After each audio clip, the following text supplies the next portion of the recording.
I-discuss muna natin ang current situation para malaman natin kung para sa iba ang reading o hindi. Dito ang side mo at dito naman ang side ng other person. Ang bida sa kwento na to, ako na mamimili, ay urig. Okay, kasi kahapon, kabit. Ngayon, urig. Okay? So, urig ang bida dito at dito ang kabit.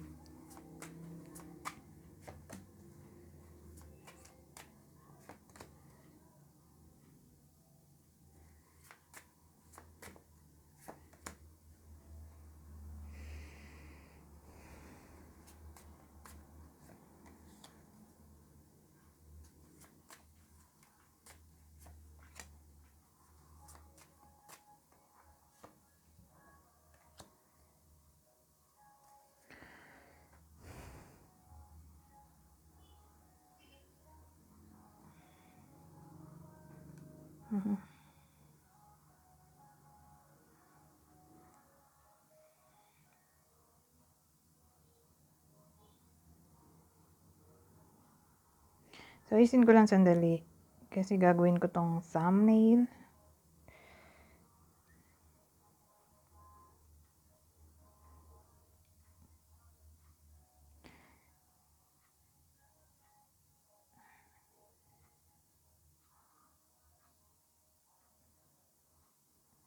So, sa side mo,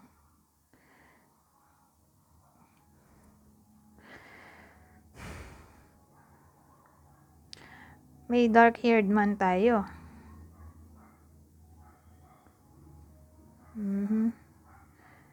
So, iniisip ko kung ito ba partner mo o ikaw to. Dark-haired man. So, again, either ikaw to o partner mo, black ang buhok. O pwedeng hardworking person.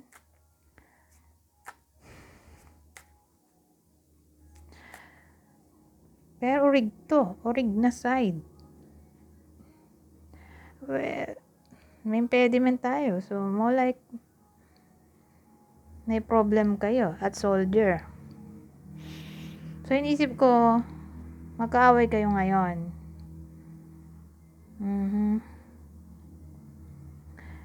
Kasi, parang nandito yung person mo eh. Sa feeling ng kabit. At nandito yung house, oh. Kaya lang ano to, loss of money. Important revelation. So again, no contact kayo ngayon. Urig ka, pero no contact. Nag-away kayo. Ngayon, nag-iisip ka, nasan kaya yung partner mo ngayon? Eto, nasa kabit. Nandito siya. Kaya lang, loss of money. Sino may problema sa pera?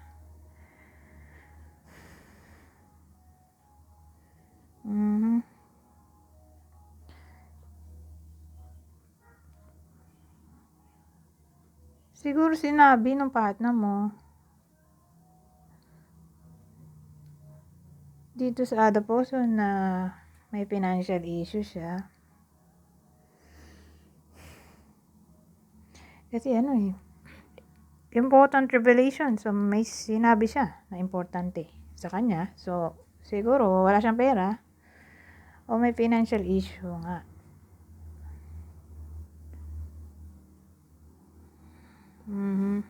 O kailangan niya ng pera, nangungutang siguro. O kailangan niya ng support. Kasi, marami siyang utang.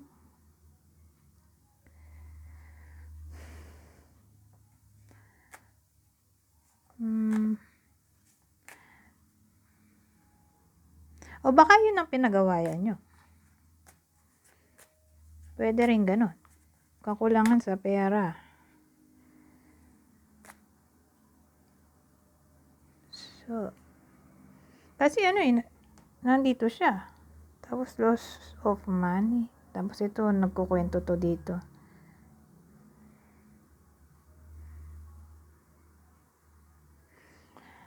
Ewan ko. Ang dating sa akin, may financial issue. Kayo. At sinabi niya rin dito sa The Boson ang sitwasyon nyo. May problema kayo sa pera o siya lang ang may problema. Anyways, kung kwento mo man to, let's proceed. No contact, diba? Ano kayang deck gamitin ko dito? Ay, ito na lang. Ay. Tarot na lang. Dito na ako nag-end sa tarot. May iba lang ang energy. So, bira ko rin kasi itong gamitin.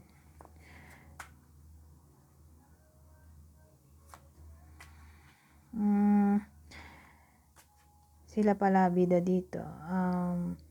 Anong feelings ng kabit sa person mo?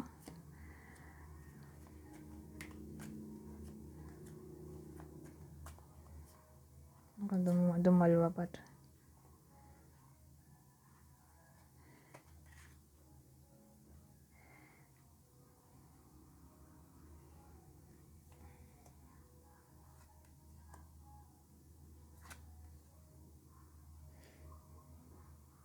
Pero paborito ko tong deck na to. Ang cute kasi. Kaya lang liit, parang toy. Pero ang ganda niya. Ang ganda ng drawing. Saka puro pusa. Ang cute. So, anong feelings ng puso mo sa kabit niya? Sa kasulukuyan.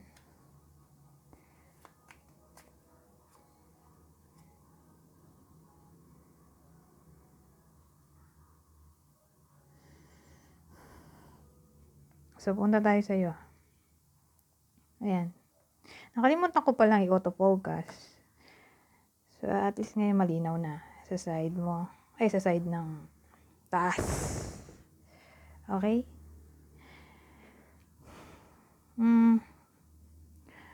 Anong feelings ng person mo dyan sa kabit niya? Ay, feelings ng person mo. The person o kabit sa person mo. Minsan nalilito ko eh. Well, parang ayaw niya pautangin eh, oh.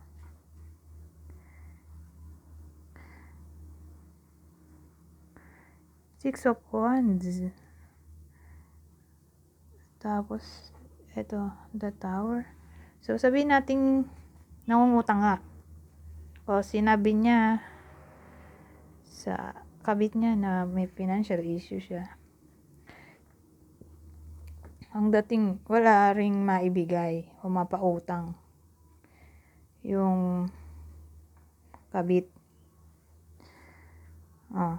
Kasi that hour yung huli. Although gusto naman niya tulungan, kaya lang gipit din siya.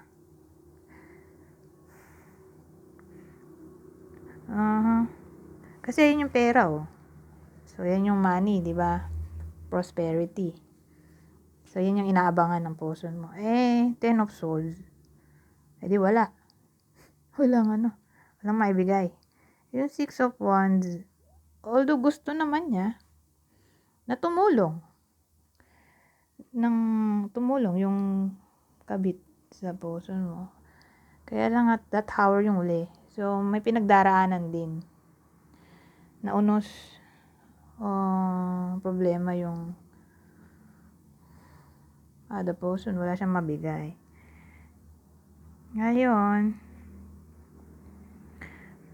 anong feelings ng person mo sa kanya? Four of Wands. Tapos, Death card.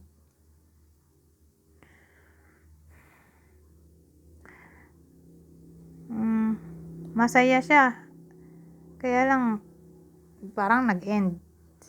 Siguro nung nagpunta siya doon, masaya siya at first. Pero nung sinabi nung kabit na wala siyang pera, ayan, biglang nag-end yung happiness. Pero may 4 of Pentacles tayo dito. Fairness, ha. Sabagay, frugality rin naman ang meaning yan, di ba? So, marami ding meaning nito. Pwedeng possessiveness, ano ba yung possessiveness, controlling, survival mode. Pero this time, tingin ko ang meaning niyan ay frugality. Sa isip niya, barat yung kabit. Kasi ayaw siya pautangin.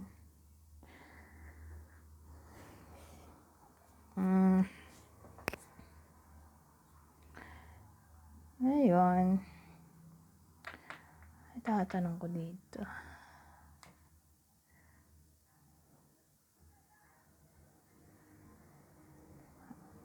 Ito.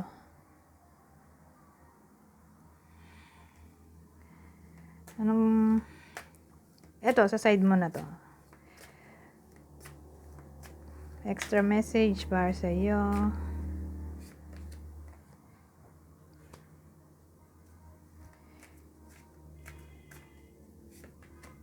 Oh, spy.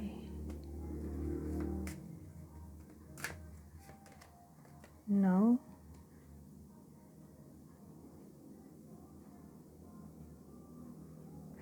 Ano yan?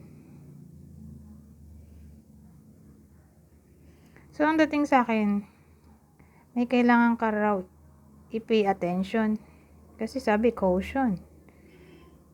Find out more information. Don't overwork yourself. Huwag mo pagurin masyado ang sarili mo. Find out more information. Siguro tungkol yan sa kabit. Kasi nga, mukhang sila pa. Siguro sabi sa'yo, wala na sila. Pero mukhang sila pa rin. Kasi, di ba sa reading natin, nagpunta yung person mo dyan sa kabit niya. Ngayon na hindi kayo nag-uusap, magkasama sila. Umuutang nga siya. Umuutang nga yung person mo dun sa kabit. Pero wala namang mapautang.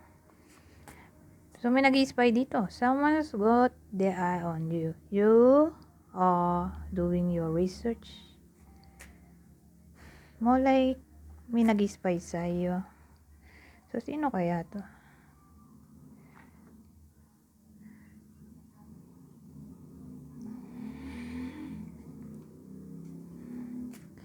Yung kabit ba to? Yes or no?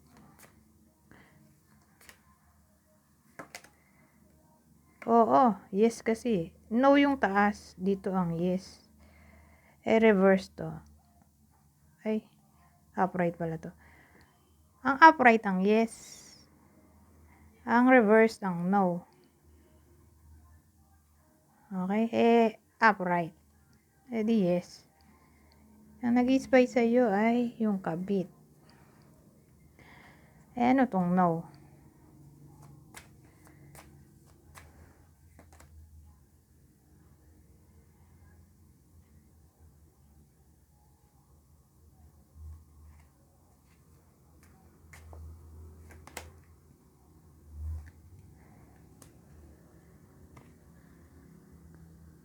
End of stagnation. Lack of independence, stability, security, reckless spending.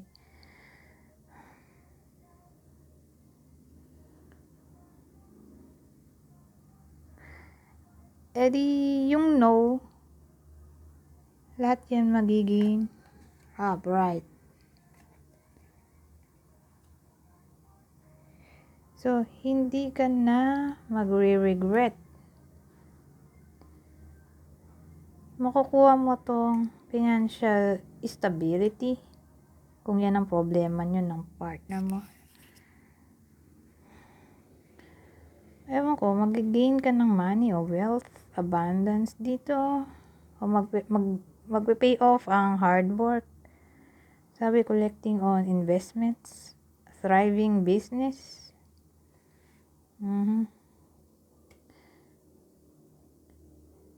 Yung no sa missed opportunity, stagnation, apathy, disillusion, focusing on the negative, self-absorption, depression, boredom, nostalgia, remorse. So, yan, negative yan. Hindi mo na mafe-feel to. Hindi ka na magiging malungkot, hindi ka na magsisisi, hindi ka na madidepress, hindi ka na ma-bored, hindi ka na makakaalala ng masasama o masakit na alaala. Siguro dahil magkaka-gain ka ng money, o magta-thrive ang business, o mag-gain ng property, again, reward, abundance. Parang nandito ang focus mo sa pag-gain ng pera or recognition on your own. Kaya hindi mo na maalala yung poson mo at yung masasakit na alaala. Kasi madadivert sa magandang paraan yung attention mo. Well, who knows? Baka magiging workaholic yung iba. Kaya, ayan. Magiging ng reward sa hard work. So, sino kaya to? Magbibigay ako ng mga clue. Pero wag masyado mag-pay attention dito dahil dagdag info lang ang mga to. Ang clue ay pwedeng vice versa. Kunin nyo lang ang clue na sa tingin nyo ay para sa inyo. So, ang clue natin pwedeng tumama sa iyo, sa puson mo, at sa kabit.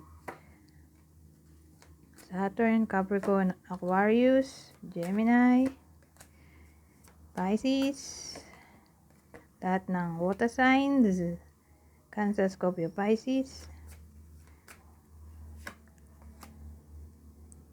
Ito, Sagittarius. Ang huli, Aquarius. Ulitin ko. Capricorn, Aquarius, Gemini, Pisces. Isa sa water signs, Cancer, Scorpio, Pisces, Sagittarius, Aquarius. Anyways, hanggang dito na lang. Goodbye for now.